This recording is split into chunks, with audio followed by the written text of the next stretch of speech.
Selamat datang di Pau Channel, saluran berita orang-orang soleh. Pau Channel, saluran kebanggaan kita semua. Sebelum menginjak kisah berikut, silakan tekan tombol subscribe dan like, agar tidak ketinggalan info berikutnya. Terima kasih.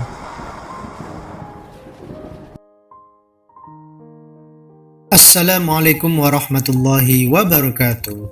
Jumpa lagi para pemirsa Pau Channel dimanapun Anda berada.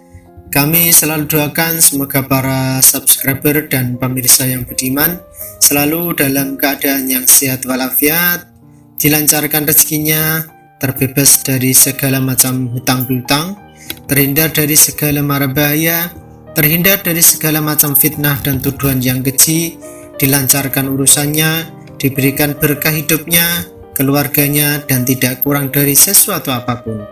Amin, amin ya rabbal alamin. Kali ini, Pau Channel akan mengangkat sebuah kisah tentang keanehan Mbah Khalil saat mentalkin mayit. Bagaimana kisahnya? Mari kita simak bersama. Kehidupan manusia akan berakhir ketika malaikat Israel datang untuk mencabut nyawa manusia. Mati adalah akhir dari kehidupan manusia di dunia. Tapi, kematian itu merupakan titik pangkal kehidupan manusia di akhirat. Syariat Islam mengajarkan bahwa semua manusia akan mengalami mati, yaitu lepasnya ruh dari jasad.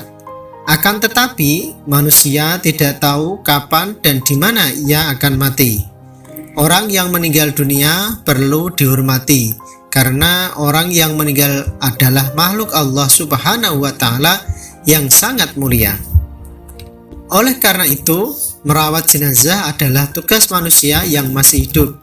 Dalam hal penguburan jenazah, setelah selesai si mayit dikubur, hendaklah salah seorang berdiri di samping kuburan jenazah untuk memohonkan kemantapan dalam menjawab setiap tanya dalam kubur dan ampunan bagi jenazah, seraya menyuruh kepada yang hadir untuk melakukan hal yang sama. Hal ini disebut dengan talqin. Rasulullah Shallallahu Alaihi Wasallam bersabda, yang artinya bahwa Nabi Muhammad Shallallahu Alaihi Wasallam apabila telah selesai menguburkan jenazah, beliau berdiri di atasnya dan bersabda, mohonkanlah ampun untuk saudaramu dan mintakanlah untuknya supaya diberi ketabahan, karena sesungguhnya ia sekarang sedang ditanya. Hadis riwayat Abu Daud. Menurut bahasa, talqin artinya mengajar, memahamkan secara lisan. Sedangkan menurut istilah, talqin adalah mengajar dan mengingatkan kembali kepada orang yang nazak atau kepada mayit yang baru saja dikubur dengan kalimat-kalimat tertentu. Tujuan daripada talqin adalah mengingatkan mereka akan jawaban pertanyaan yang diajukan penanya terhadap mereka. Para ulama membagi dua bentuk talqin, yaitu talqin yang dilakukan pada saat sakaratul maut. Yang kedua adalah talqin yang dikerjakan pada saat pemakaman jenazah. Kedua talqin ini tidak bertentangan dengan syariat Islam, bahkan dianjurkan oleh Nabi Muhammad Shallallahu Alaihi Wasallam. Namun, yang masih menjadi problematika umat Islam saat ini adalah talqin yang kedua, yakni talqin terhadap mayit yang telah dikuburkan. Para ulama berbeda pendapat tentang hukum mentalqin mayit setelah dikubur. Sebagian ulama madhab Hanafi, sebagian ulama madhab Maliki, sebagian madhab Syafi'i, dan ulama madhab Hambali menghukuminya sunnah. Sebagian ulama madhab Hanafi yang lain menghukuminya mubah. Sedangkan sebagian ulama madhab Maliki yang lain menghukuminya makruh.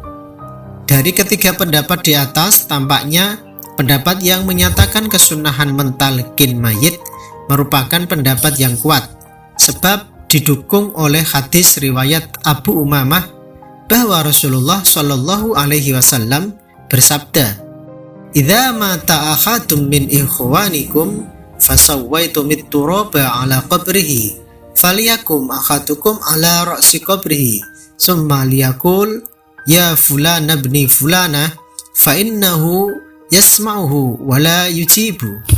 Rawahu Tabrani. Yang artinya, bila seseorang dari kalian meninggal, maka ratakanlah tanah di kuburnya. Lalu hendaknya salah seorang di antara kalian berdiri di atas kuburnya, kemudian berkata, "Wahai Fulan putra si Fulanah," sungguh si mayit mendengarnya dan tidak dapat menjawabnya. Hadis riwayat Tabrani. Dalam kitab Majmu' Juz 5 halaman 304, Imam Nawawi mengomentari hadis tersebut bahwa sekalipun hadis itu dhaif, tetapi dapat dijadikan sebagai dalil penguat. Apalagi para ulama ahli hadis dan ulama lain sepakat menerima hadis-hadis terkait amal utama, berita gembira, dan peringatan. Berbicara tentang talqin, ada kisah unik dari Mbah Khalil Bangkalan yang terkenal dengan karomah-karomahnya. Suatu ketika Kiai Haji Khalil Bangkalan diminta warga untuk memimpin talqin mayit. Awal mulanya beliau tidak menyanggupinya karena didesak oleh sahibul musibah. Akhirnya Kiai Khalil pun mau, akan tetapi dengan syarat. Karena beliau beserta 5 santri, maka tiap santri harus dibayar 1 juta, sehingga 5 santri berjumlah 5 juta. Setelah dilakukan negosiasi, permintaan kiai tersebut akhirnya direstui oleh sahibul musibah. Prosesi talqin pun dimulai. Mbah Kiai Khalil beserta kelima santri pun mendekat ke kubur. Tidak seperti talqin pada umumnya, beliau malah menggoyang-goyangkan batu nisan jenazah dengan keras, dan hal tersebut membuat kaget jamaah takziah. Dengan masih menggoyang-goyangkan batu nisan dengan keras, beliau mulai mentalkin, "Hai mayit, nanti kalau ditemui malaikat, bilang saja engkau adalah santri Kiai Haji Khalil Bangkalan." Nah, Sobat Pau Channel dimanapun Anda berada, begitulah kisah yang dapat kami sajikan kali ini. Semoga dapat memberikan tambahan wawasan dan ilmu kepada kita semua, dan semoga bermanfaat di kemudian harinya. Amin, amin, amin ya Rabbal Alamin. Jangan lupa untuk menekan tombol subscribe, like, and share, dan aktifkan pula lonceng notifikasinya. Terima kasih. Wallahu a'lam bishawab. Billahi taufiq wal hidayah, waridha wal inayah, wal afu minkum. Wassalamualaikum warahmatullahi wabarakatuh.